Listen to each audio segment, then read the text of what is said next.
শেখ হাসিনা যাদেরকে প্রকৃতপক্ষে যাদের বিরুদ্ধে জঙ্গিবাদের অভিযোগ রয়েছে, যেমন আনসারুল্লাহ বাংলা টিমের জসিমউদ্দিন রহমানী, এদের বিরুদ্ধে আপনি দেখবেন যে জঙ্গিবাদের অভিযোগ রয়েছে। শেখ হাসিনার সময় দীর্ঘদিন এরা কারাগারে ছিলেন।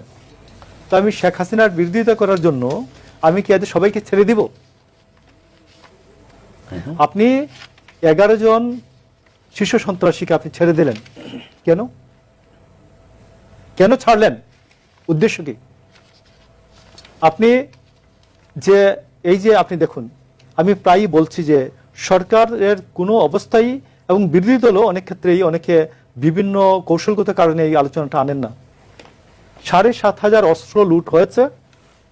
7,500 অস্ত্রের মধ্যে আছে এসএমজি, সাবমেশিন গান, আছে এসএলআর, লাইট মেশিন গান, আছে 7.62 অটোমেটেড রাইফেল। এই ধরনের মরণাস্ত্রগুলি 7,500-এর মতো অস্ত্র আছে। 6.5 লক্ষের উপর গোলাবারুদ লুট হয়েছে।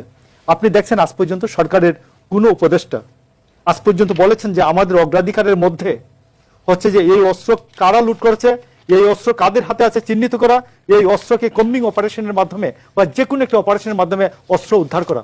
আলোচনাটা শুনছেন?